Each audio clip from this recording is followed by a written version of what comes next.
Hello, Florida pilots. My name is George Berkeley, and I'm here to welcome you as the host of the FHPA Continuing Education Seminar for Pilots 2022. We're going to meet your commission objectives and we have an excellent program lined up for you. Myself and Captain Stuart Lilly are bringing you a bunch of good stuff. So, hope you really enjoy it. We've had a great time putting this together for you. Let's get started. Okay, we have three topics today to look at: pilot use of radar and the modernization of GPS and new maritime position sensors. Because, folks, the world is changing when it comes to positioning. And lastly, Captain Stuart Lilly is going to be the anchor man to hold down a refresher on bridge resource management with a focus on the kinds of ships you see in Florida, like cruise ships. So it's going to be great. We're going to have a really good time today. Pilot use of radar. This is completely a refresher for those of you that attended the previous seminar. Of course, you're going to see some of the slides look similar. Radar is radar. There is some new things with radar, but we need to refresh ourselves on the totality of the idea behind radar. So we're going to look at the bands and the radar tuning, which is my favorite subject, of course, and moving into the video enhancements and suppressions that occur on a standard radar, the analog ones and the digital ones. Then adjustment of scan-to-scan processors, what a correlator is, how echo averaging works. We're going to dive into the signal limiters like interference rejection so we can improve your image and prevent you from jamming, because there's a lot of maritime jamming out there and you've been experiencing it for sure. And then lastly, how to use radar. And for pilotage, we want an equivalent systematic observation or an ESO method in our back pocket so that we can meet our responsibilities with the rules of the road under COLREG. So if that's going to happen, have our ESO in our pocket. We're going to breach this subject a little deeper later. Let's set up some marks and things on the radar, maybe relative marks, that help us, evaluate contacts and keep ourselves centered up in the channel. There's some really cool ideas there, and it also allows you to meet your responsibilities for the rules of the road. And then anything new that's happening in radar, man, we have some new things happening. There's phased array radar like the Navy has. Now it's in the commercial world, and that thing is selling like hotcakes. So we've got Ferruno, Kelvin Hughes. They're all out marketing this awesome stuff. So this is what we've got in store for us when it comes to pilot use of radar. And it's going to be, I'm excited to get started into it. I really like this subject. It's my favorite stuff. Hey, so let's say you walk on board the ship and you look up on the mast, and sure enough, you see a little antenna and a big antenna. I get my laser pointer gadget out here. There's the little antenna.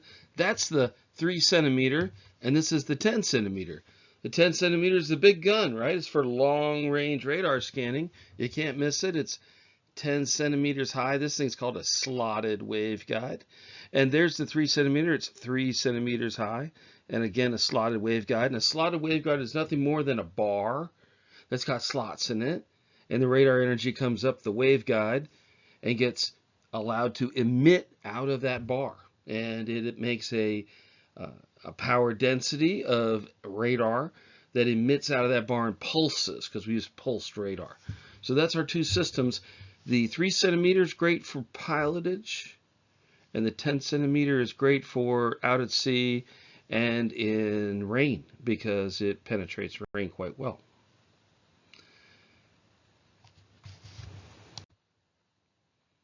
Here's my radar surfer guy saying, dude, you can only tune the master. So don't forget, if you're up on the ship and you've got a bunch of radar displays and you want to tune one of the radar displays, it needs to be the master radar. You cannot tune one of the slave radar displays, because the slave radar is just nothing but a mimic of the master. The master has the ability to change the settings inside of the radar's electronics, which on a modern radar is up the mast. So in the old days, it used to be down in the chart room, and we had big boxes down there, and there was a big dial on the wall, and you could switch it to one waveguide and the other, but that's not the case anymore. everything's up the mast, nothing comes down, but it's a coaxial cable or maybe even a Cat6 cable come running down the mast, and that's how it's all electronic nowadays.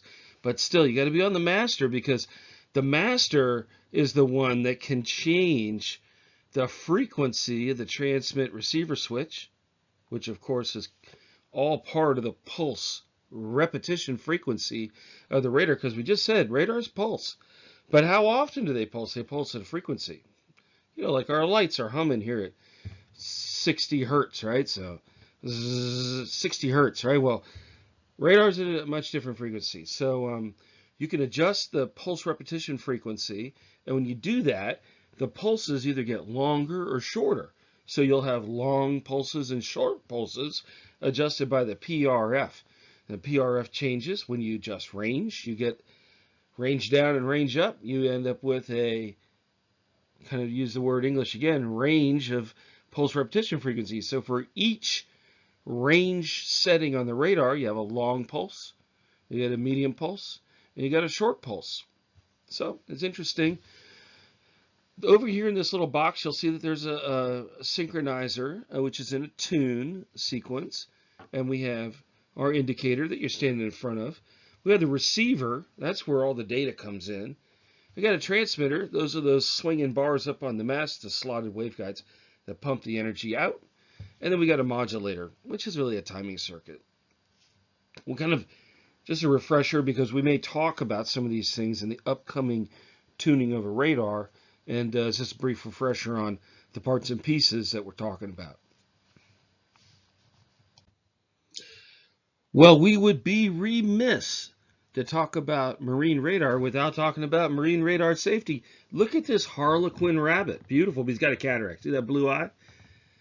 Now, it reminded me is that a lot of radar medical testing was done with rabbits, mostly in the 10 centimeter range. Honestly, mostly Soviet radar tests. That's where the data comes from, these tests. And they take the rabbit and they'd expose the rabbit to pulsed radar radiation out of an open waveguide. And within 10 seconds, the radar energy would raise the temperature in the eye of the rabbit, in this case, and they would develop a cataract within 10 seconds. And then they'd be blind in that eye, or nearly blind. So radar has the ability to heat up your soft tissue. It's just like a microwave oven, honestly. You know, a microwave oven back in the day was called a radar range, right? A radar range. And they're 3 centimeter radar. That's what they are in a box.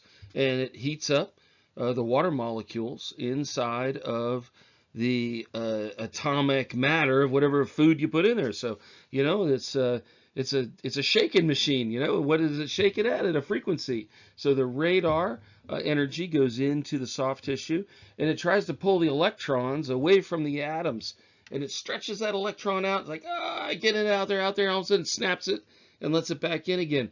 So it's non-ionizing. So radar is non-ionizing. Non-ionizing means it lacks the photon energy to remove electrons from your atomic matter.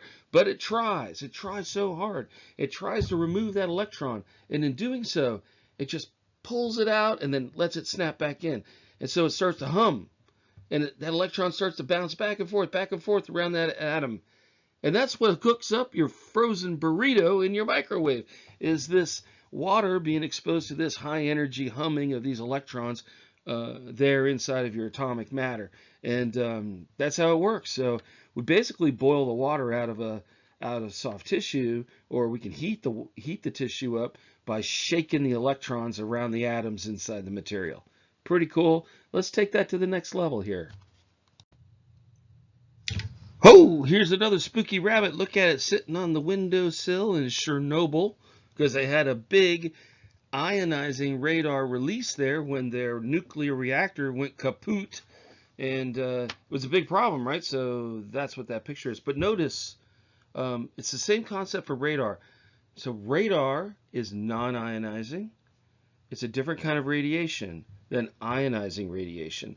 Ionizing radiation, like the stuff in Chernobyl, does have the photon energy to remove electrons from your atomic matter, and that disintegrates you from the inside out, makes you real sick.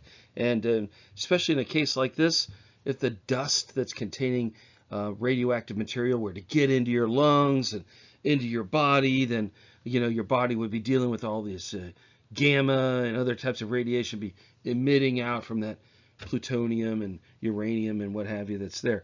But this is not the case with radar. Radar is a little different. So we know that our eyes are the most sensitive part of our body to be exposed to open waveguides. And on a ship, you'd really want to worry about the 10 centimeter. That's your highest power radar. That's the one that has the really big electricity going into it. It has the higher power densities of emitted non-ionizing radiation that's coming out of the radar, and you'd want to stay clear of it. Certainly 30 feet, from an emitting high-powered 10 centimeter radar is a good tip. And so we'll just have one more idea on this, then we'll move on. It is, of course, an OSHA regulation, so let's talk about that. Oh, here it is, Radiation Man. He knows what to do. Get all your PPE on. Well, that's not going to work on a ship, right? So if you ever see a broken or open radar waveguide, which would be unusual, probably be on a much older ship nowadays, likely on a 10 centimeter, looks like a conductive metal box that's in a square, and it's running down the mast. And if it were sheared, like at a flange, and it were allowed to be opened up because the bolts or some sort of mechanical fastener failed, and you had a clean open break, and the transmitter was pumping out energy, that would be a hazard situation. And if you got within maybe 15 to 30 feet, you would bust your OSHA standard for being exposed to a non-ionizing radar power density, which is it's 6 milliwatts per 10 or 12 seconds. And so that would happen to you, and that would be bad, but would still be 10 times, you would need 10 times more power than that to get a physical response. So the OSHA standard has a 10 times safety factor built into it. It's really difficult to get damaged by radar on a ship. You'd have to kind of stick your eye like that rabbit down in that waveguide and let your eye warm up. It would be really super uncomfortable. You wouldn't want to do it. So I don't think it's very common. The other question we always get is about, what if you're climbing up the ladder and the tug's radar is behind you? Well, typically that's 3 centimeter. It's much lower power density, and it's a nice thing. It's a good thing to turn it off. But the acute factors for radar radiation exposure are really dealt with on the higher bandwidth type radars, not the one on the tug. The little 3 centimeter just doesn't have the juice to affect you and to raise your body temperature. There's just not enough power there. Now, that's not the case on a Navy ship. Those phased array radars with those flat panels that have the little emitters in behind the panel, they're very powerful. Also, air search radars in the other frequencies of radar, like L-band radars that you'd see on an AWACS aircraft in that spinning dome, or you'd see an air search radar on a ship that might even have a parabolic antenna. Those systems can create high power densities, within a couple hundred feet of them, and so you would want to stay clear of those, and they should be secured. Of course, military radars should be secured when there's ever people outside the bridge, and the bridges are typically shielded, so Navy ships have lead in the walls to keep the radar radiation from getting in, and the windows have films on them as well. And you're probably aware of this because, it interferes with your radios and other things when you're on the ship. You're on a shielded bridge. But military radar is dangerous, so we want to be aware of that.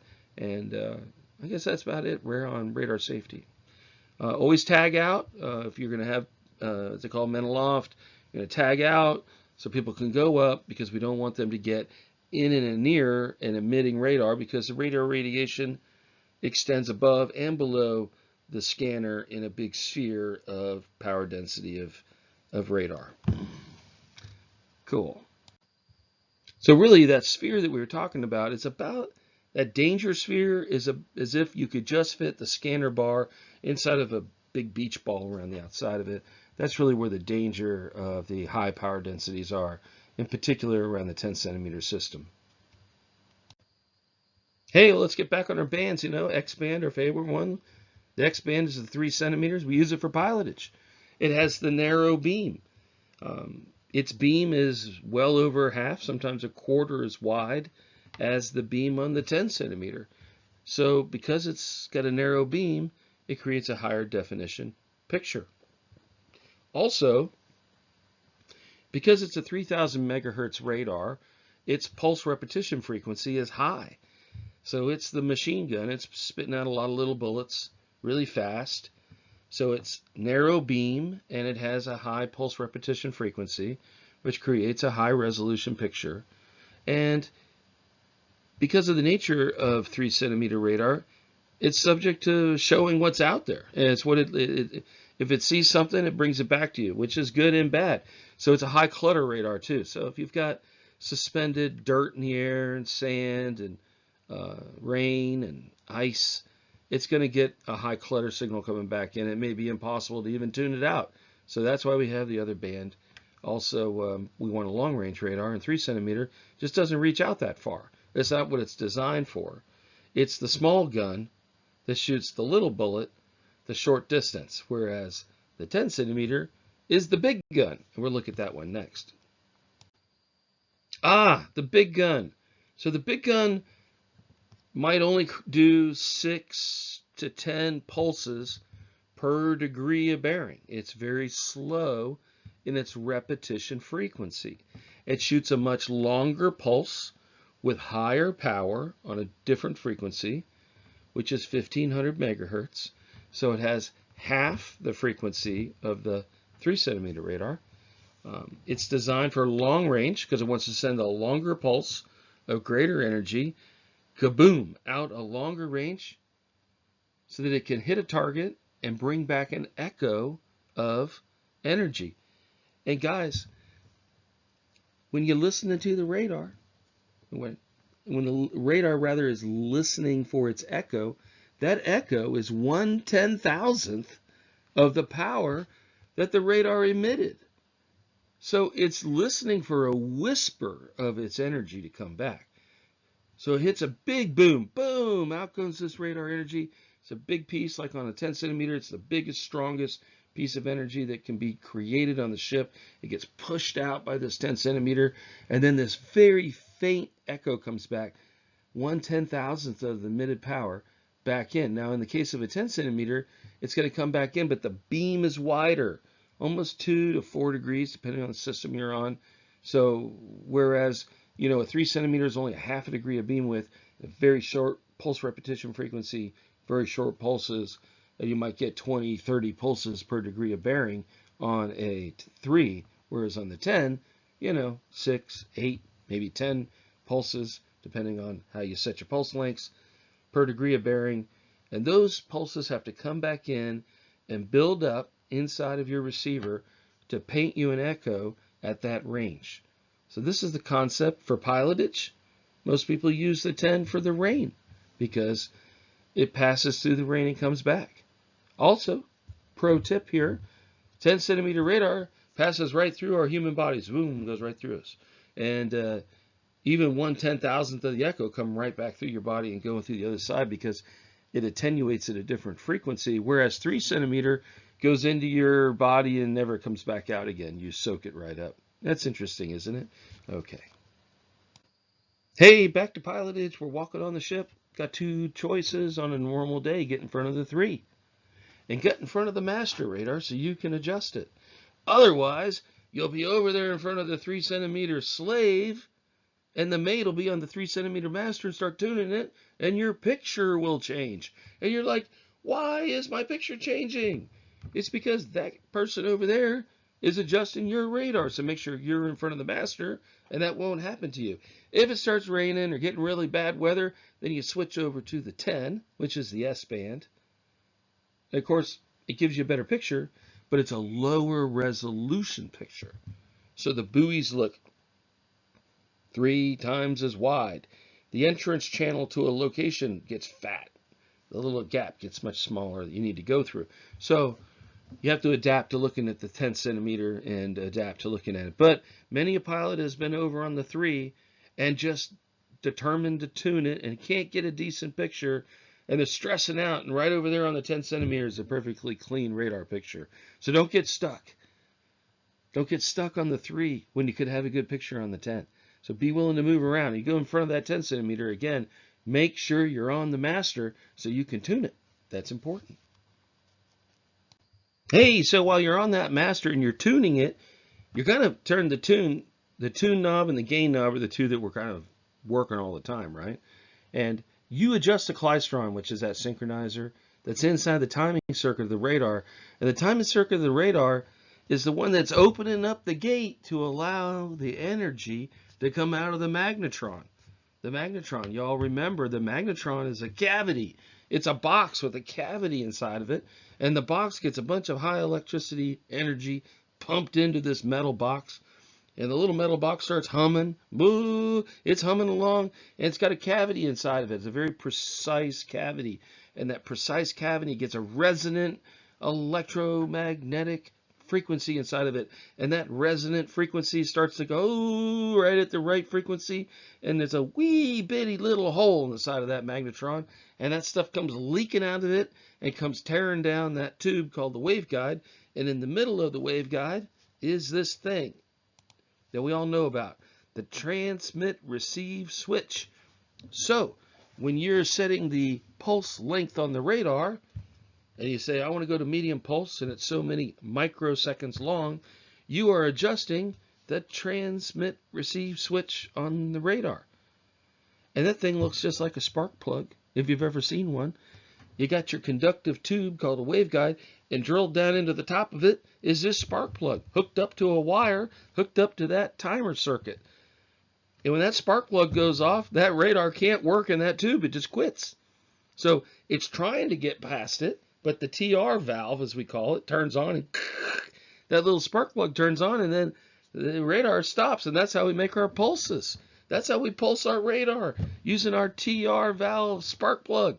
And it's hooked up to our klystron, and it's hooked up to our timer circuit, because things happen to happen really fast. And if they're not coordinated inside the radar, they get a bad picture. By the way, that's what happens when your magnetron gets old. So you get about 8 to 12,000 hours out of a magnetron. And then that precise box of metal that has that precise cavity inside of it becomes not so precise anymore, because most of them, a matter of fact, all of them that I know of, are made out of metal, stacked on top of metal, with a bunch of this dielectric goo in between them. And when the magnetron gets hot, you got to warm it up to get it working, gets hot, which makes it get bigger, which makes the cavity get smaller because it expands, right? And you start baking all that Bakelite goo out of between the layers, and the magnetron isn't the same shape anymore. So it doesn't put out as good a resonant frequency, and it doesn't make as good a radar signal. So that's why an old magnetron starts to put out bad signal. Pretty interesting, right? So if you're on a ship as a pilot, it's got a bad picture, they may have never swapped out the magnetron. You know, they only cost a couple $100. They're easy to put in. They're designed to be replaced, right? You know, and but 12,000 hours on a magnetron is a lot of hours. What to think about it? But you know, that's maybe the reason why some of these ships don't have the best radar pictures. They just need a new magnetron. All right, moving on. This is what we're doing. We're going to tune this thing. Those crazy and ambitious people at the International Maritime Organization, and the International Hydrographic Organization, the International Electrotechnical Commission, they all got excited about radar years ago and thought they could impose upon the world these symbols, right? That would be universal. So when you walked up to a radar and you saw this first one here, well, I have to get my little pointer going. You know, that's the brilliance. So you could write it in here, but we're not writing anything in right now because you're watching a movie, you know. But look at that. That's the brilliance symbol. I think you see this wave, this thing. This is the gain. So that's the IEC back in the day. Wanted to establish these as universal symbols for radar tuning knobs at the time. And then there's the moon. You tune the moon. And this one looks like rain with a hole in the middle of it is the fast time constant, which we're going to look at in a second, which is the rain clutter. And then you got your C clutter, which is called sensitivity time control, which again, FTC and STC are two of the core, analog tune functions on a radar. So this is the symbology for it. So that geeky guy over there with his red book is talking to us about fast time constant. So fast time constant is a suppressor used to create, we call it rain clutter, right?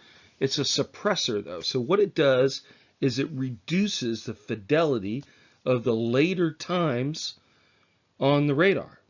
The later times, the things that came in later.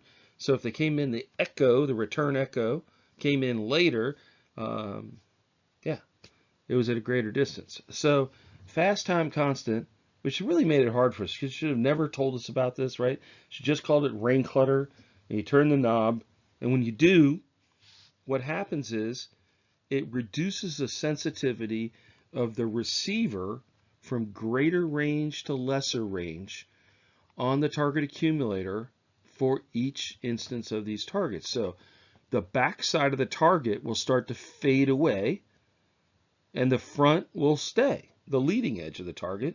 And that's how FTC works. And back in the day when it was made, boy, it's magic, you know.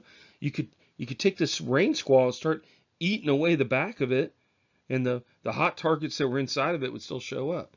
So I even got a picture of that coming up next here. So here it is.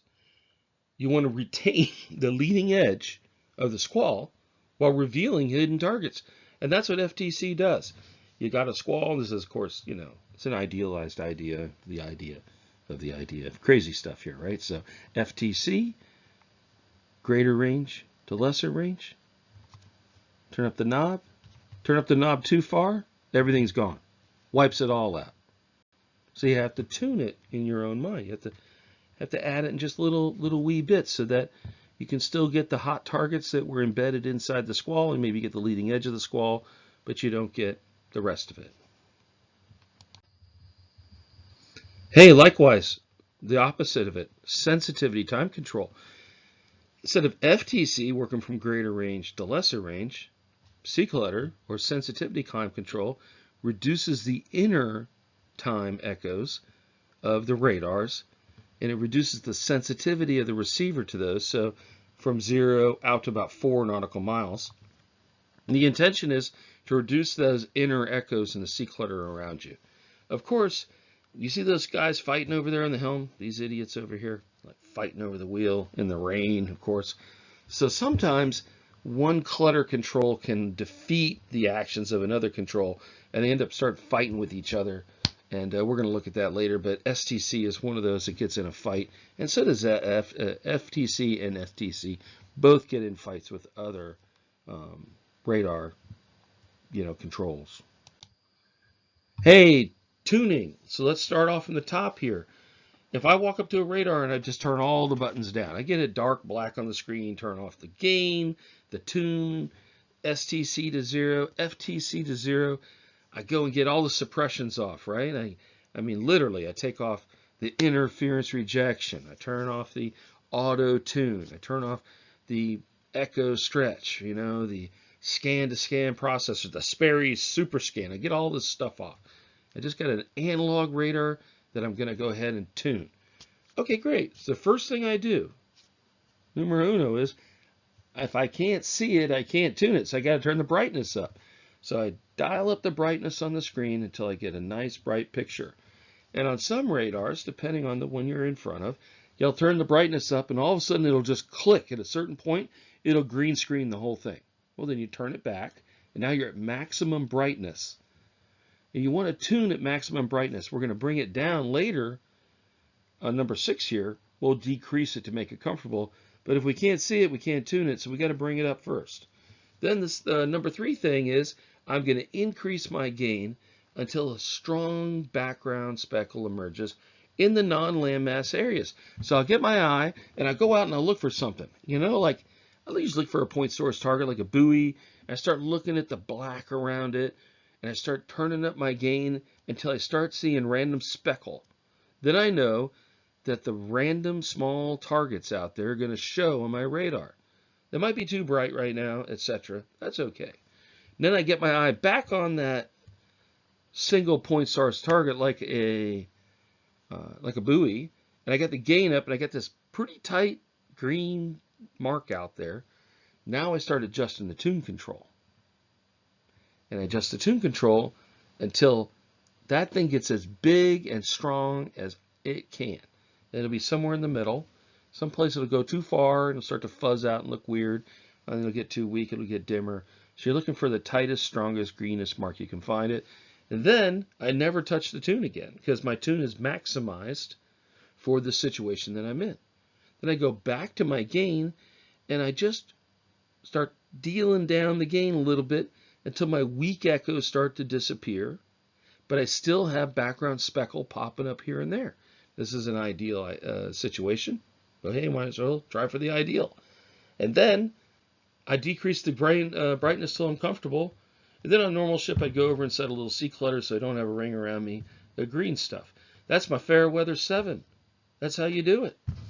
That's how you do the basic tune without adding any suppressions or anything else new. Okay, nice. But what if the weather's bad, you say? Hey, what's the foul weather? Foul weather 7.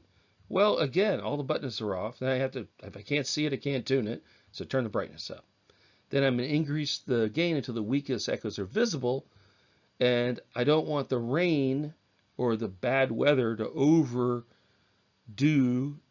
the receiver. So I crack up in the gain until it starts to overwhelm the screen, and then I move it back. Same concept, but probably have to be a little bit more judicious in your use of gain and bring it back a little bit more because you've got a lot of radar energy echo coming back because it's bad weather. Then we tune the control until the maximum echoes appear, until I want to see what I can maximally see with the tune, and then go back and turn the gain down afterwards. This is where the mistakes are made in tuning, is that people don't understand the relationship between gain and tune. So tune is allowing your picture to have its best resolution, to have its not brightness, but its best clarity. So you tune for clarity of resolution, and you use gain for energy, to create energy so that the echo looks brighter and it looks stronger. Sometimes it's too strong, so you back off on the gain. Now that's kind of the relationship between the two. Now the tune circuit needs gain to work. So it can't work in the absence of gain either. So the two do have a relationship with each other. That's why we add the gain first, so the tune will work. And then you tune for max, and then you back off the gain later. And then just look for those trailing echoes to begin to soften. And let's face it, you're in dirty weather, you're going to have a dirty picture. If you don't have a dirty picture, you're missing something, right? So you don't want to miss anything. So that's it. Then I come in, because it's raining, and I go after my FTC, which is rain control, and I start turning up the fast time constant till the trailing edges and the medium soft echoes disappear, leaving me those targets, leaving me that landmass displayed. And it's still going to have rain echoes. That's a fact of life because radar sees it. If this was a problem for you on the 3, move over to the 10. You'll still have radar echoes, so there'll be much less on the 10. And then overall, last thing is to decrease the brightness. Now, word of warning, a bunch of these new radars, especially these digital radars, they really use interference rejection as part of their tune sequence. So read the manual if you have a chance. I know you're pilots and you get on most ships, but if you're on a Furuno, for instance, interference rejection is almost a necessary part of the tune in order to get a clean picture. So I would recommend adding interference rejection at the beginning of this tune cycle before you even add the gain in. Have IR level 1 on, and you'll see that it's a pretty massive suppression.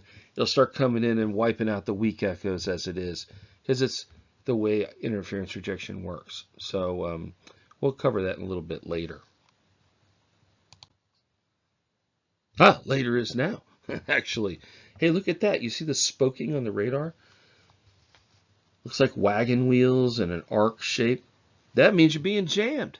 That means that when your radar shoots out high energy echo out into the world, and it's waiting for 1/25,000th of it, or actually about 10,000th of it, to return as a weak echo that it's going to amplify.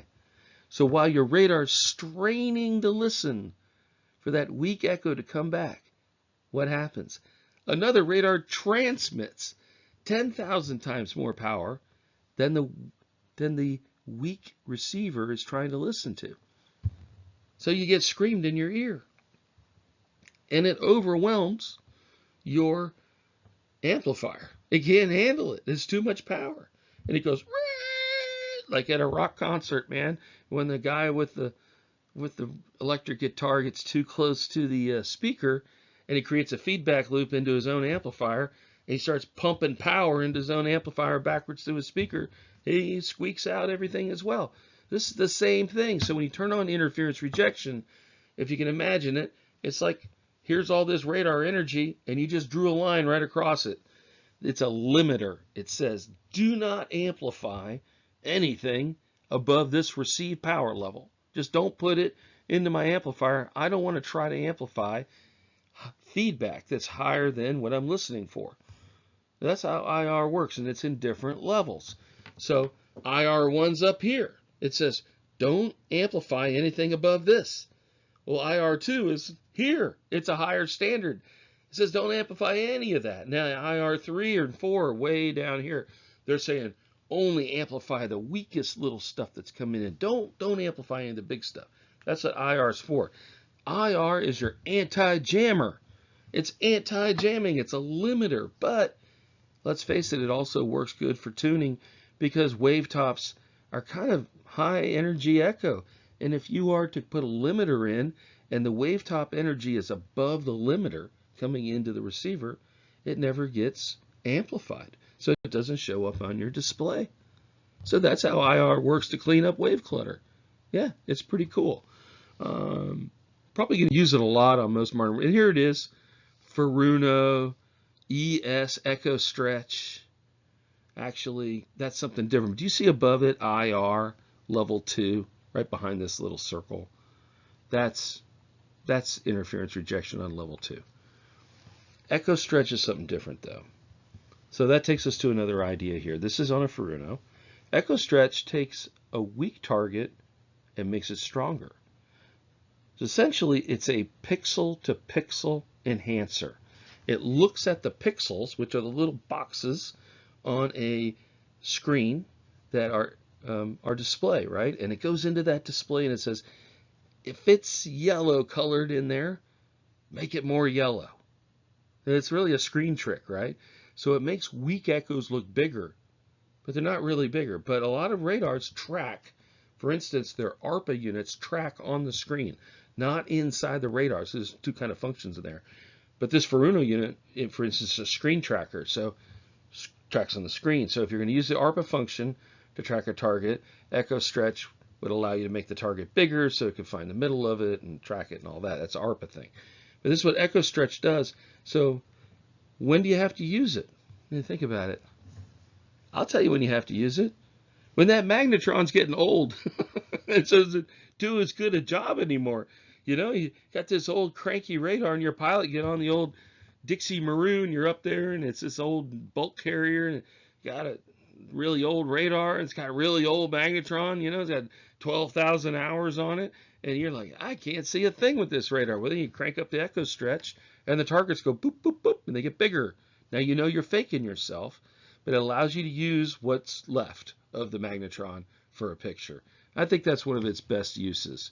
Also, hey, Echo Stretch works good on the 10 centimeter at big long ranges when you're trying to track out far and the echoes are weak because there's not a lot of return echo because it's so far away. Then you use the Echo Stretch and they pop up. That's out at sea on a calm day. That's another option for you. Echo Stretch, pretty cool. Ho, ho, ho, echo averaging. Now we're getting into the beginning of correlation. We're talking about echo averaging says to the computer inside of the radar, if this, say you put on echo averaging 2, level 2, EA2, and here it says EAV1 up in the corner up here, or EAV2, or even 3. So in 2, you say, radar comes by once, the target's there. It comes by again, it's there once. It paints at 50%. It comes by there a second time, the target's still there. Now it paints at 100%. Now there's another target next door to you. It comes by once, paints at 50%. Comes by a second time, it's not there. That echoes half as bright as the targets that are there. Hey, and what's a random thing out in the world? Of course, the waves. Waves are random, right? The waves tops popping up here, never there in the same sweep. Radar's turning around 20 RPM, so, once every, 20 seconds or so, we're hitting the target. Well, the wave top's bouncing around. So when you turn on echo averaging, only the persistent targets get painted at 100% echo.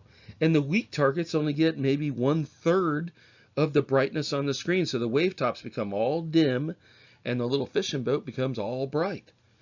But also it puts a huge delay into your picture. It means that something has to be persistent 3 times in a row to get shown up as a bright picture on the radar. Who wants that in pilotage? This is bad for pilotage. You don't want echo averaging on for pilotage unless you've just got an impossible radar that you can't tune, which honestly, I can't really see it. I mean, there's echo averaging, it just defeats you from having a bright, clean, right now picture in pilotage. I'd say in almost every situation, you take it off. It's just something that suppresses the bright, clean view of the now picture of the radar. So, yeah, echo averaging. Now you know everything I know about it. It's awesome. It's probably good for out at sea when there's a whole bunch of wave tops and you don't want to look at them. And you're trying to find that little thing that's hiding inside of them. That's where it's good for. Okay, follow me, sheeple mariners.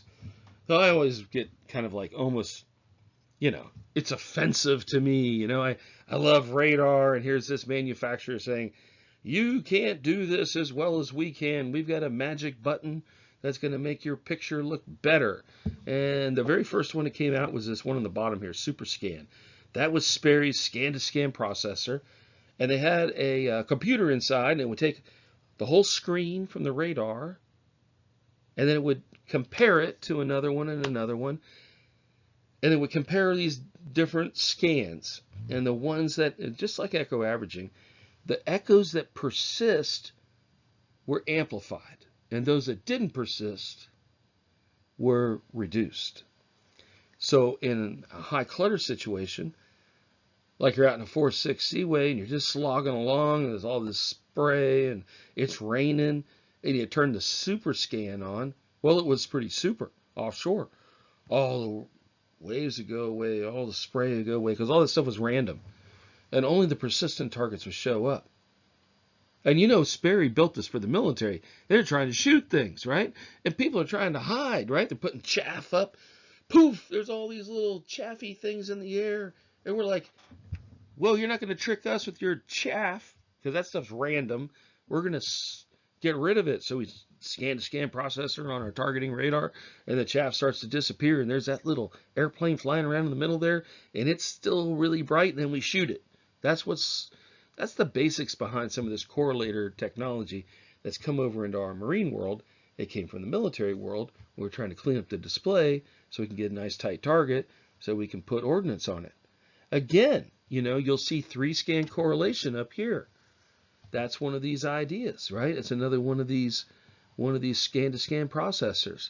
And also you have these modes. So modes, it's a little different, right?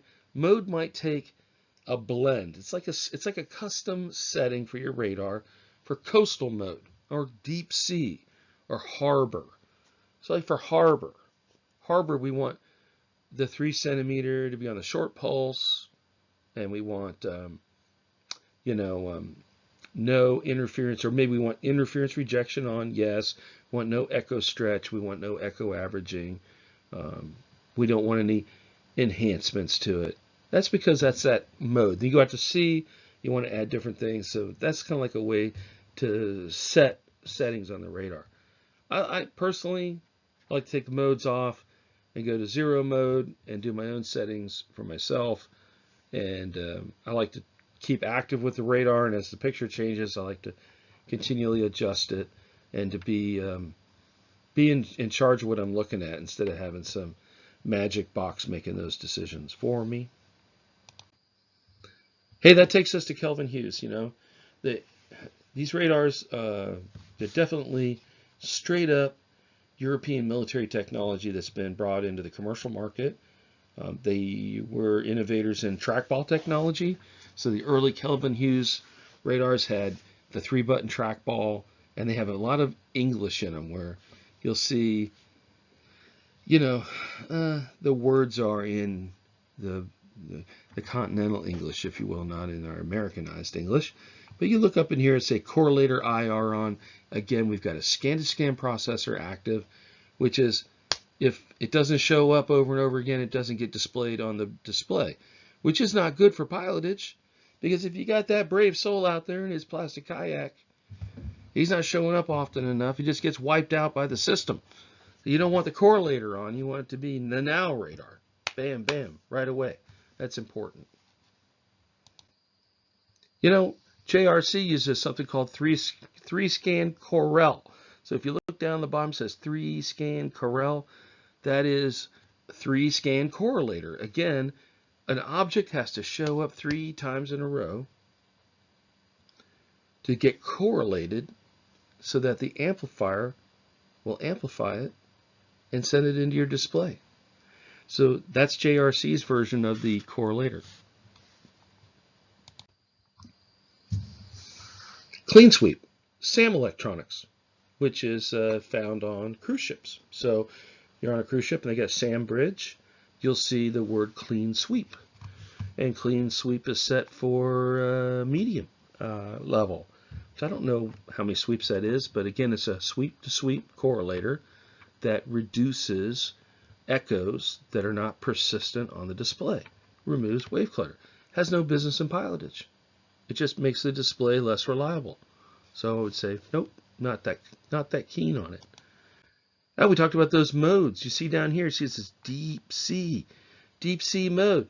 Well, evidently in deep sea mode on this display, which is a JRC, and JRC is an OEM manufacturer, so they make radar for a lot of people. It gets rebranded, right? So if you get in front of a marine radar that's got a weird name to it, like Mitsui or something of this nature, and you're thinking, what's going on here? You're actually sitting in front of a JRC, and they bought, that company rebranded their radar and might have put a different interface on for the front end of it, but down in under the hood, if you will, it's a JRC. They're one of the big radar manufacturers in the world. Here they got a mode. This mode, deep sea, says interference rejection would be in the middle level, and then we would have our enhancement to make our target look bigger would be on level 2. And then we would have 3-scan correlator on, so that it takes 3 scans for anything to get big. And that's what we call the deep sea mode. And also in deep sea mode, looks like the gain is here at 35, percent, almost to maximum, so it's 75th percentile. We got sea clutter on, rain clutter on, and tunes on auto. Well, what this tells me as a radar guy is that I've got a limiter on that says do not put this part into my receiver because I don't want to see it. And that makes sense out at sea because I don't want the tops of the waves to get amplified. Not only do I not want them to get amplified, I only want them to get amplified if they show up 3 times in a row in the same place and they're really bright. And if that's the case, they make it through the correlator, they're probably pretty weak at this point, so I'm going to have to enhance them. So I'm going to use a video enhancement trick. So I've suppressed the energy, I've suppressed the frequency, and then I've enhanced the resultant picture that dribbled out. Whatever's left over, I boosted up so I can look at it. Well, that's a good system for offshore, but it is not a good system for pilotage. You don't want one system saying, don't amplify this, and another system saying, yeah, really, really don't amplify it unless it shows up 3 times. And then if it does sneak through, make it bigger. That's too slow for us. We want now radar. So we would want to take the correlator off, take the echo enhancement off, take the interference down to the low level, and tune that rascal up so it's a high tune mode and it gets going. That's my thoughts on correlators. Hey, we're at a part where I think it'd be good to just take a short break. So I'm going to hang it up and get my head together for the next section, which is a review of a bunch of radar screens that have been taken by various pilots. And I thought it'd be fun for you and I and all of us to go through. And I wish it was interactive. It's not. It's just a movie thing. But I'm going to go through and pick out a couple sections on the display for you so that you can see what I see when I stand in front of a radar and what my inclinations are for tuning it and for pilotage to make it the best you can have for pilotage. So there we are, right around 15 minutes into our warm-up, and we're coming into the second section of this little piece here on radar. Let's take a short break. Alrighty, let's look at some radar screens and figure out how they're set up and what we can do to improve them. Okay, we're on the Ellen's board. She's got a Furuno. And it's a little blurry. I can see the picture's a little blurry. But if I put my eye on it, looking in here, I always look in the upper corner first. And I say, I'm on the 3-mile scale, north up relative motion. And, oh man, it's hard to see. What are you guys thinking there? Looks like we've got X-band radar. And we're on 1001, and it's a master. And the pulse is set to M1, so it's a medium pulse. In the picture, which is a Furuno way of setting like a mode for the picture, is on picture level 1, which gives us a preload setting for gain and tune and rain clutter and sea clutter. And when I look in here, I think, oh, there's that interference rejection we talked about, that limiter. It's on level 2. And the echo stretch is thankfully off. And she is steaming along here with her echo averaging also off. And then the auto rain is on. So the fast time constant is in automatic mode. I really hope it's raining, because why would you even need any fast time constant if it's not raining? I don't think it was raining this day, even though the picture's not that great. So hopefully the other ones we look at are going to be a little bit brighter, and I'm pretty sure they are. They're a little easier to look at. And you look down here at the bottom, there's brilliance of the screen is at 10. The heading line off, you can click on this, and that bright heading line here, and this is in the Houston Ship Channel, that heading line will go away. So if something's hiding underneath the heading line, you can look at it. And of course, this is in a north up relative motion.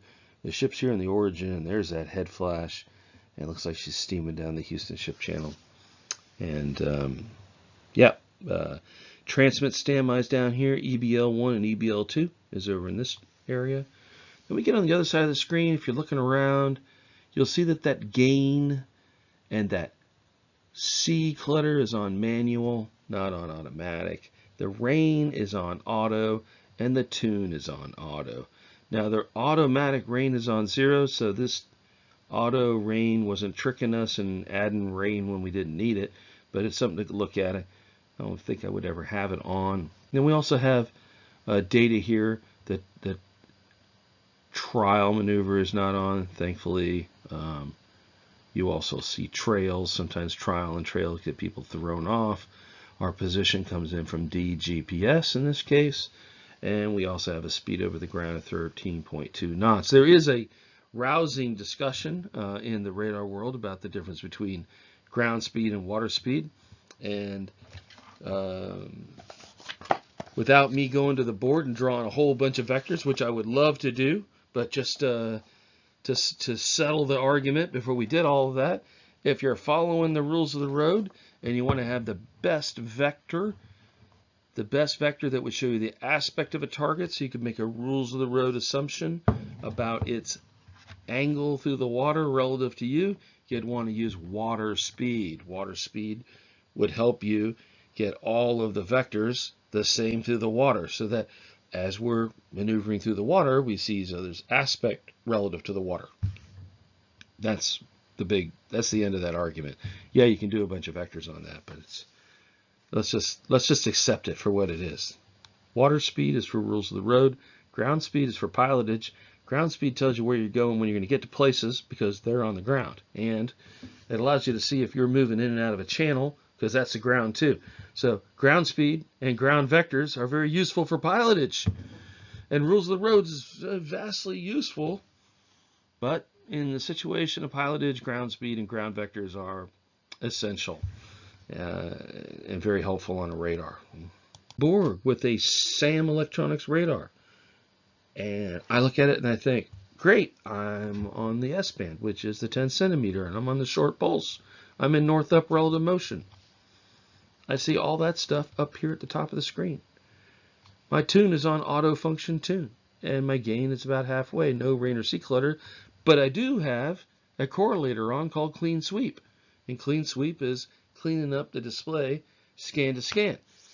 So if I were to tune this, I'd take that clean sweep off because I don't really want a scan to scan correlator. Below it is the interference rejection. It is on at a certain level. You have to click it to find out what level you're on. It would pop up a window. VE, video enhancement. It's a target bloom. It makes targets bigger, right?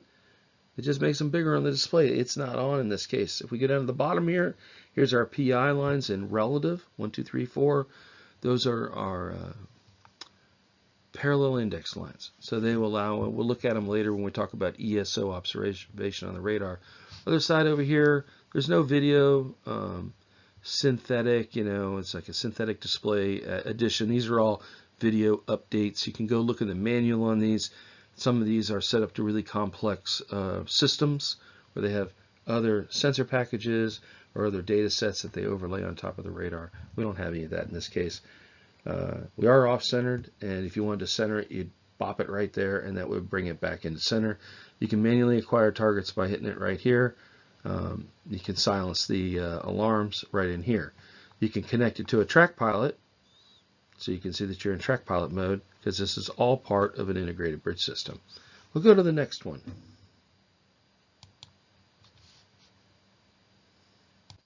Dubai Angel with a JRC. Interesting. So I step up in front of it, I get my speed through the water warning. Hey guys, if you see these on the radar, it's a result of lots of academic argument about using the speed through the water to create the best rules of the road presentation for aspect of a vessel as it moves through the water. So you want to be able to evaluate the aspect of a vessel so you can make an assessment for the coal rigs, and it's really applicable for when you're in open water and the water's moving and there isn't a lot of land around you. It's probably the best explanation of why it's important. Whereas in pilotage, really our ground speed vector and our ground speed is more applicable, and we have less ambiguity in pilotage water about determining our coal regs assessment for aspect on a vessel, whether we're overtaking, meeting, or crossing, because those things are circumstantial to pilotage, and that we already know what channels they're in and typically have a mental model of where they're headed anyways. So in your situation, ground speed is king, and so is course over the ground from the GPS, which really helps you establish what your COG vector is versus your heading. Now the heading is here on this ship with the head flash, but we don't see a vector line showing up for a course over the ground. So something I would want to look at on this display. And over here you see IR is on high. So the interference rejection is set high, which means the limiter is at its highest setting. And of course we do have a very black background. I kind of would assume that this picture's over-tuned. I look back up in here, say rings are off, we're in relative motion true with north up, we're ground stabilized to say that we have a ground speed being fed into the radar and also the course over the ground. We're in off-center transmit. This is an S-band radar. It is antenna 1 and it is the master, so you can tune it. This is the 10 centimeter radar. IR is high. Enhancement is on level 2. So here we are suppressing down what's going to come into our receiver while we're blossoming up or blooming the resultant that makes it through. And we're also in coastal mode. So this is a mode that automatically sets up these limiters. So if we took it out of coastal mode and put it in none, then we could come back in and reset these and You can reset them anyways, just it would come into none, they might come into 0, so you don't have to add them after that. Here we'd have to subtract them. Okay, so here's a JRC. Hey, Moran, Sajita, another JRC. I guess this one's not an S-band, it's an X-band. This is a 3 centimeter radar on the 0.75 mile range scale. Short pulse level 1, and it's even got a little meter to kind of give us a suggestion of what the pulse length looks like. Short pulse, medium pulse, long pulse. In pilotage, if you don't have any bad weather, you want to be on short pulse because it gives you the highest resolution radar display. Absolutely. So that's why short pulse is important. And coming down the line here, we're in transmit mode, north up relative motion, ground stabilization, X-band 3 centimeter, antenna 1, master can tune it, interference rejection level high, again, enhancement level 3, and we've got the 3 scan correlator from the manufacturer that says a target has to show up 3 times in a row in the same place to get painted 100%. Again, for pilotage, this is an overtuned system. This 3 scan correlator just keeps the target from being painted. And it's not a bad picture when I look at it. I mean, I can see the toe here, and I can see the wake behind the toe, the way they've got it set up with these trails on. And that's cool, but it's, in a sense, also suppressed. It's highly suppressed. It's relying on a lot of inputs to try to give you a good picture. You don't really need it. You could take the interference rejection off. You could take the enhancement level off. You could get the 3 scan correlator off. You take the coastal mode to off. Then you could probably turn the gain down and tune the moon, make it tune. I take the auto tune off. I tune it to maximum. Crank up the gain a little bit till things got bright again, and get some speckle going in this background so that we'd have some speckle instead of this dark black stuff here. Then we'd be able to see the random little things we're probably missing. And that would probably be a better picture today on this radar. Oh, Genco Champion, another JRC. Got the obligatory stickers on it warning you to use your water speed for the water speed argument. And you can see that it's still got little knobs here, and it's a lot, you know, this is for the VRMs and EBLs, and they're tactile. You can click them.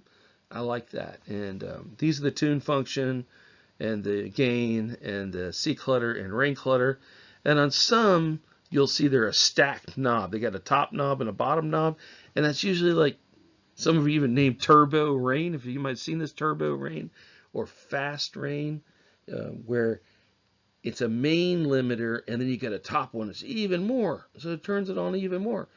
I can't understand unless you're in really heavy situation, which you're probably not in pilotage, but if you are, then you might have to use those super tune features. For the most part, you turn them off. They're just adding suppressions to your radar and reducing your ability to see out the window. I look in here, it's kind of small up in there, but I can see, I think that's an S-band. I can see that underneath my little red dot there, which means 10 centimeter, 3 mile scale. I'm in north up. Start looking around these corners here for the stuff that's important, but too small to see right here. Not too small to see on this Kelvin Hughes. Bolivar Roads. This is all Houston pictures, so thank you. Actually, I can see the face of my good friend, Jonathan Samuels, who took this picture. Thank you. Houston Pilot did a great job. So we're on the S-band again on medium pulse with pulse modulation. So this is set up for at sea because it's an S-band radar, and it's set up with a medium pulse to send a lot of energy out. If I'm going to use the 10 centimeter in this pilotage today, I would want to shorten the pulse length down to short pulse. And then you would get a kind of a visual on it here. I'd take the correlator IR off. I would continue to keep the enhanced target off. That's in the upper corner. And the VRMs and EBLs are here, blacked out over here. And this shine is the parallel index lines. Kelvin uses a 3-button trackball unit, you know, and these things open up into different submenus. And you can see up in here, the gain, C, and rain control functions are underneath this box. You got to get in to get it. And when I look on the display, I see that the trails here on the Bolivar side, on the Galveston, and this is the Galveston side over here in the Galveston seawall, you're starting to see these blue lines and tracks from the display. See the wake behind my own ship. Bunch of MMSI numbers. So they haven't locked in on the ship's data yet, and still receiving some initial data on MMSI numbers for the targets. Yeah. It's got a sticker on it that says S-band, but don't be tricked by that. You get up in front of a radar, they might conventionally connect it to the S-band, but almost every one of these displays on a ship can also connect to the other bandwidth. You just have to go to the inner switch inside the radar and select what band you're going to watch. You can go up in here and you can click on that, and you could choose to watch, the X band. So sometimes you get up on a ship and there's 4 radar displays, but they're all hooked up to the same X-band radar. Or they might have a sticker on them, or they're always the same where they've set them up that way. But that's just by convention. So don't be tricked by a sticker. Double check on the display to make sure that it's not just what the sticker says, it's actually what the radar says. Sperry Bridgemaster. So Bridgemaster is a word from Decca, so for those of you that remember the British Decca system, Sperry, Decca, Raycal merged together. And Sperry used to be in Charlottesville, Virginia, and it was a U.S. Navy radar system. But now kind of blended with the European Decca Raycal, and the Decca Raycal Bridgemaster was the one that was kind of generally accepted as the go. So we lost our old Sperry Touch radar, which is no longer manufactured. But it was an interesting radar. If you remember, it had the pad display with those like lollipops on the end of the vectors, and your hands couldn't be too cold or it wouldn't work the screen. It was a touch screen. The first big touch screen radar. It's an interesting thing. But yeah, it was a good radar. But now it's gone, and now it's just Decca Raycal. So that's your Bridgemaster series up here. And it also has a P-Touch label up in the top of it that says it's an S-band. But I wouldn't trust that. I would come in here and look at it. And sure it is. It's Transmit A S-band master. Could tune it off of this radar. It's on the 3-mile radar scan. It's in medium pulse. I'm in radar, in pilotage. I want short pulse. Yep, I want short pulse. There's a heading line HL. I could click on that, and the heading line will disappear, so I can look underneath it to see if there's something to look at. Notice how the day markers in the Houston Ship Channel are really wide. That's because I am on an S-band radar, and the S-band radar is naturally wide. So if I want a more high-resolution picture, I get over on the 3, and also reduce this down to a short pulse would allow the range definition on the radar, or that stuff that's in the, stretched out in front of you, they will get smaller as the short pulse would cause them to be smaller. So that would be something that would make this resolution better. And that's an event. If you had something happen, you could drop an event marker. The enhancement level is off. We don't have any super scan. We don't have any correlator on. Gain C is right in here. Interference rejection. I'm hunting for it. I don't see it, but maybe you can. And maybe you've got one up on me. Maybe you can see it. I don't see it on this system. It is buried elsewhere. All right, let's look at another one. Sam Electronics. You're probably getting good at this point, where you start to notice the same pattern that I see, that I am on a transmit receive unit 1 X band, which is the 3 centimeter on short pulse. Hooah! That's our pilotage, set up in good weather. The tune is on auto function, gain is in the middle, rain and sea clutter are on. Might not need any rain on today if it's not raining. I would take that off. We do have the clean sweep on level low, but it's not needed for pilotage. We could get rid of it. Try to tune without that. And the interference rejection is on, and the video enhancement is on. Something as well would probably remove it. And with this blue and gold radar, look, we've got virtually no echo showing up in the waterway. And it's an overtuned radar picture, especially for a 3 centimeter. It's good looking, but it's overtuned. We should be willing to accept a little bit of speckle clutter in there. That's important. Here's our PI lines and then EBL data down here. Trails are off. Vectors are set at 3 minutes. Past positions are off. Past positions. Those are like those rabbit droppings, guys, that come behind a track target. They're drive you crazy in pilot, especially if the time is set out on them, is the target can come and turn, and the little past positions are dropping behind them, and they look just like day markers. Look just like little buoys.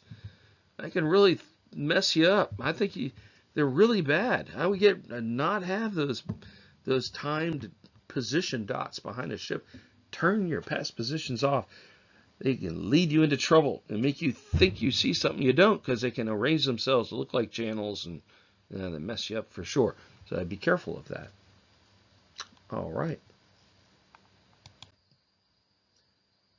Ba-boom. On a JRC. And the Mare Pickenham. Medium pulse. Look at the picture, by the way. Here we are. We're at Morgan's Point inbound in Houston, and picture's pretty blurry. Makes me wonder. Well, I am on the 10 centimeter, so I'll give it that. With this persistence and glow behind the target, it makes everything look smeared, right? It's really kind of a tough picture to look at. And it is off-center, transmit, S-band, and we are in the master, so we can tune it. We come down here. The interference rejection is right there. It could be addressed. We have the echo enhancement, which is on level 2. 3-scan correlator is set on, and it's in deep sea mode. Yet we're entering into the complex part of Houston, where we're getting out of the main bay and getting into the inner harbor. If I wanted to use this 10, I'd want to come in here and tune it from ground zero. I'd take it from scratch. And I get that deep sea mode off, that clean sweep off. Get that echo averaging off. Get that enhancement off. You know, and start it from scratch, old school. Get a much better picture for what we have with this 10 if I had to use it. But I think generally you'd be over on the 3, unless it's bad weather. Let's get on the Zim Colombo. It's another guy, it's Furuno. It's our last one to look up. She's in heads up, right? So it's an unstabilized mode, which means we're not using the gyro to stabilize the picture. So everyone's run was this comfortable. Head flash stays up. Landmass starts turning back and forth, which is not a big problem unless you've got the trails on, and every time you move the picture, it leaves a smear behind it, and now all your land starts smearing. That's not a good look. I would say get rid of that if that was on. But I'm looking at this radar, ask myself again, what's going on here? 1.5 nautical mile scale. Oh, look at this one. CCRP. Do you see that? CCRP. Consistent Common Reference Point. So, if you have an AIS, a GPS, a Doppler log, or a radar, they should all be referenced to a consistent common reference point on the ship. And this radar has the ability to connect to a consistent common reference point. So it can be the dead set middle of the ship. It can be the conning location, which is more commonly the middle of the conning location of the bridge, is really where most CCRPs are set for. But I find this interesting that it's on this radar. Okay.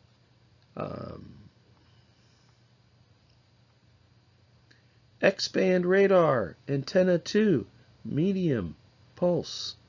X-band, pulse, M1, medium. I like it that it's on the 10 centimeter, but I don't like it that it's on the medium pulse. I put it on the short pulse. Now, I might bump the pulse length up if my magnetron's getting old and I'm too weak of echoes.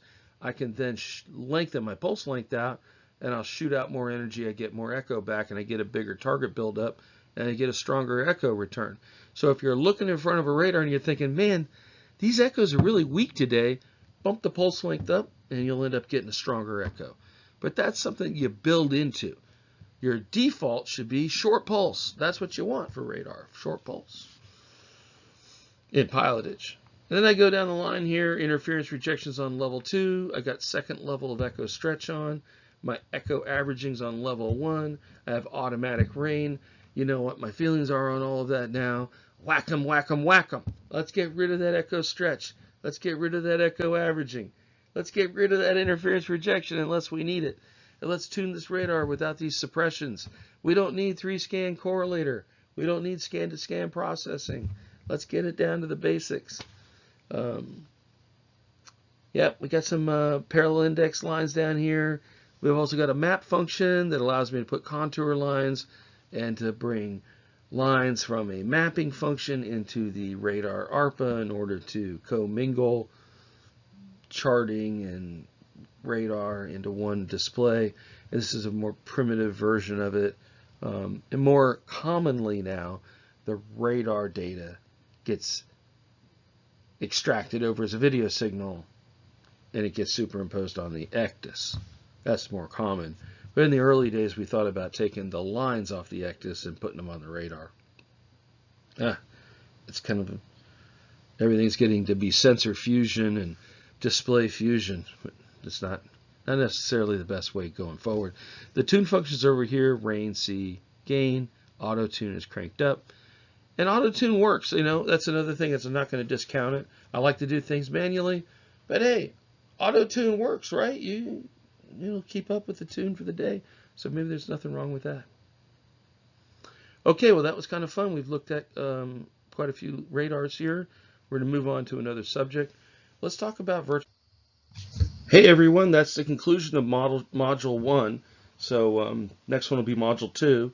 We're going to talk about virtual AIS targets and some other technology associated with radar and how to use it for navigation and pilotage, some tips and tricks. So looking forward to Module 2.